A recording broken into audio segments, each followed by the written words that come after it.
Bonjour à tous, bienvenue sur Mathessa, ma chaîne de maths pour dédramatiser. Au programme aujourd'hui une leçon d'exercice pour les élèves de seconde, probabilité et diagramme de Venn. Nous sommes bien évidemment dans le chapitre de seconde qui traite des probabilités. Je vous insère comme d'habitude le lien vers la playlist du chapitre afin que vous puissiez vérifier vos acquis et vos connaissances. Savez-vous par exemple calculer une probabilité à l'aide de la formule de Poincaré? Savez-vous également construire un diagramme de Venn ou un tableau à double entrée? On a donc pour vous, sur la partie droite de l'image, un exercice relativement simple. Je vous invite donc à mettre la vidéo en pause, à compléter ici le tableau en répondant à toutes les questions. Et on se retrouve évidemment juste après pour les résultats. On a donc une association sportive avec 300 adhérents en classe de seconde. Les élèves ont donc le choix entre deux options facultatives, soit athlétisme, soit badminton, soit éventuellement les deux. Et on a donc différentes questions qui nous sont posées. On va donc déjà compléter notre diagramme de Venn en sortant de l'énoncé les informations. J'aime beaucoup cet énoncé car lorsque vous observez, il y a 90 élèves qui ont choisi l'athlétisme et 210 élèves qui ont choisi le badminton. 90 plus 210, ça fait 300. Et pourtant, il y en a aussi qui ont choisi les deux. Lorsque vous ajoutez tous les chiffres de l'énoncé, vous dépassez les 300 et pourtant il n'y a pas d'erreur. Lorsqu'on construit un diagramme de Venn, on va toujours choisir au cœur du diagramme de Venn.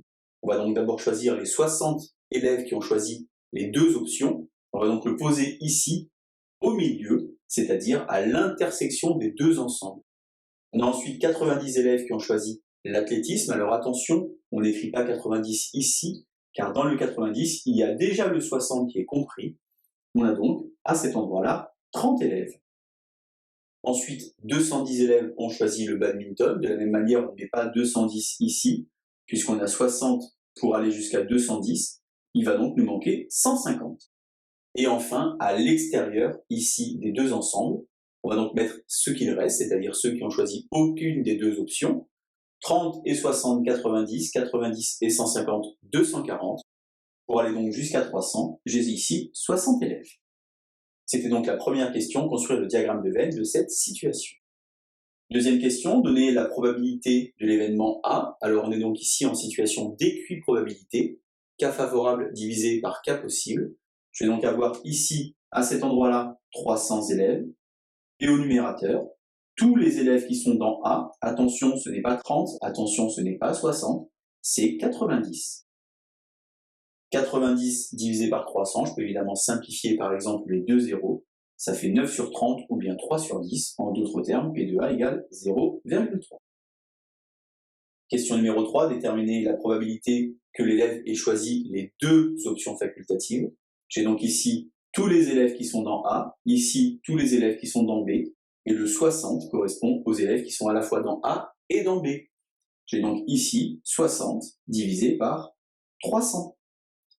De la même manière, je peux donc barrer les deux zéros. Je peux également simplifier 6 sur 30. Alors c'est assez facile puisque 6 c'est 2 fois 3 et 30, c'est 3 fois 10. Vous obtenez finalement 0,2.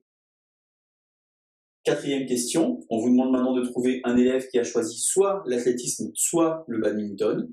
C'est donc la réunion et il faut utiliser la formule de Poincaré.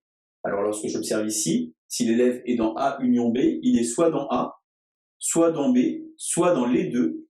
J'ai donc ici ma formule de Poincaré qui me dit que c'est P de A, ici P de B moins P de l'intersection. Je vous insère le lien vers la vidéo qui traite de la formule de Poincaré si vous n'avez pas encore connaissance de cette notion. P de A, j'ai donc trouvé, ça fait 0,3.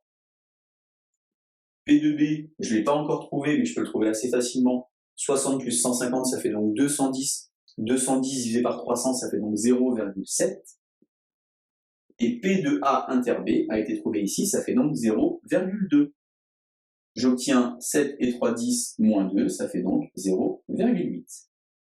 Dernière question, on me demande de vérifier s'il y a autant d'élèves qui ne font aucune option que d'élèves qui font les deux options. Je dois donc calculer P de A bar inter B bar, le fameux ni en français, ni athlétisme, ni badminton.